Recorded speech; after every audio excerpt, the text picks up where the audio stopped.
Karibu mpendwa mtazamaji, tutazamie maisha na miujiza ya mtakatifu Agnes wa Roma huko Italia mwaka 291 mpaka 304, bikira na shahidi na mlinzi wa wasichana, wafugaji wa kondoo na usafi wa moyo.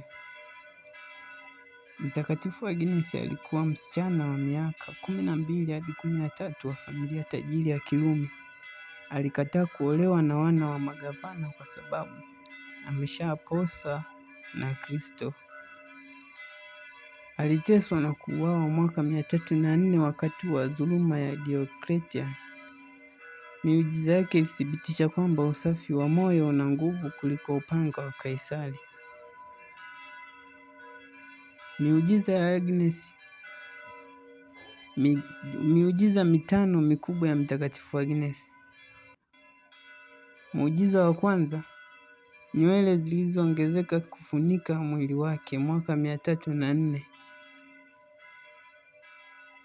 Maelezo yanasema alipokataa kuolewa na mwana wa gavana, alihukumiwa kuvuliwa nguo na kupelekwa kwenye dangulo la makahaba ili aibishwe. Lakini askari walipomvua, nywele zake zikaota ghafla hadi kufunika miguuni. Zilimfunika mwili wake wote kama vazi la nuru. Hakuna aliyeweza kumwona uchi. Ushuhuda ni kwamba Mtakatifu Damasus Papa aliyeishi miaka 60 baada yake aliandika kwenye jiwe la kaburi lake, Nudaque profusum crinem per membra dedis. Akiwa uchi, nywele zake zilizomwagika zikafunika viungo vyake.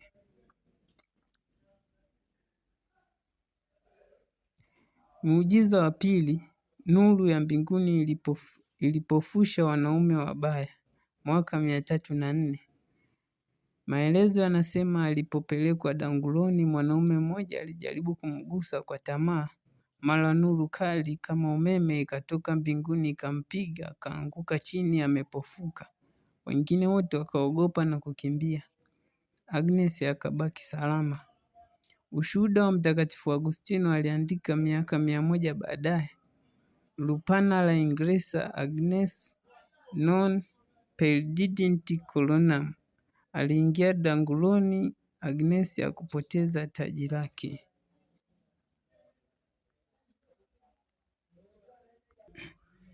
Hii ikiwa na maana kwamba Mungu huwalinda watoto wake.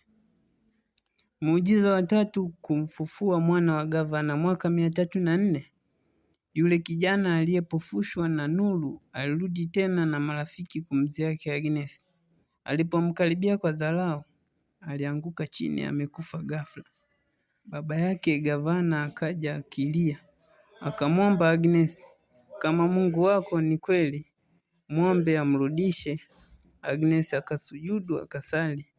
Mara kijana akafufuka akapiga kelele, Mungu wa Agnes ndiye Mungu wa kweli. Wengi wakaongoka siku hiyo. Ushuhuda wa gavana mwenyewe aliandika barua kwa Kaisari akisema msichana huyu ana Mungu mwenye nguvu. Muujiza wa 4, moto uliogoma kumchoma mwaka 304. Maelezo yanasema hakimu alipokasirishwa na ufufuo wa kijana, alimwamuru Agnes achomwe moto. Walimfunga kwenye mti na kuwasha kuni, lakini miali ya moto ikatawanyika pande mbili, ikamwacha katikati bila kumgusa. Watu 2000 walishuhudia, moto ukachomwa wanajeshi badala yake. Ushuhuda wa Mtakatifu Ambrose aliandika kwamba Ignitis oblitus est naturae suae, moto ulisahau asili yake. Muujiza wa 5, kifo chake kwa upanga, shingo isiyo katika mara ya kwanza, tarehe 21 Januari mwaka 304. Moto uliposhindwa, hakimu akaamuru akachinjwa kwa upanga shingoni. Askari alipiga mara ya kwanza, upanga ukaruka bila kumzuru. Aliogopa. Akapiga mara ya pili, ndipo kichwa kikakatika. Alikufa akiwa anatazama mbinguni na anatabasamu.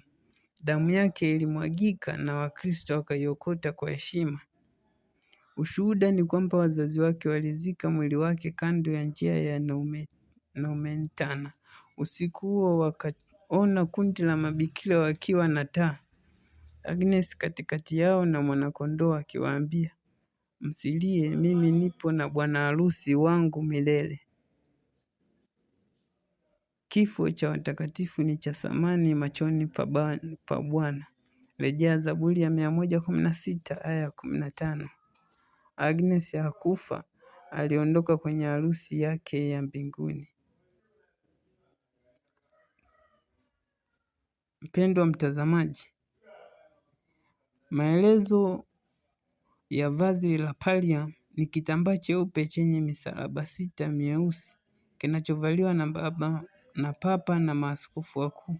Inafumwa na watawa kutoka sufu ya wanakondoo wa Agnes.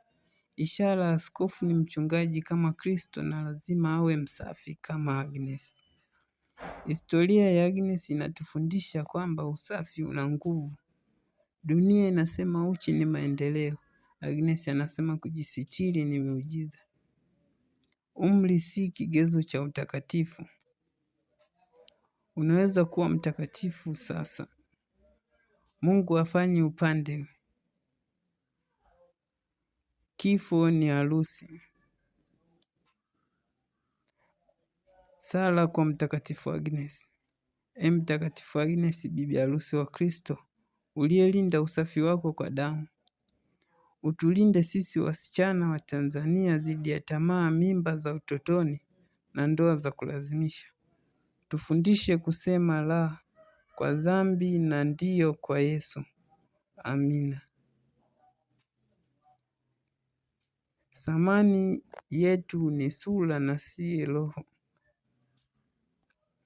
Agnes anatuambia. Asante, mpaka kufikia hapa ni tamati ya kipindi chetu, na nikuombe usubscribe kisha ulike na kushare ili video hii iweze kuwafikia wengi, na Mungu akubariki.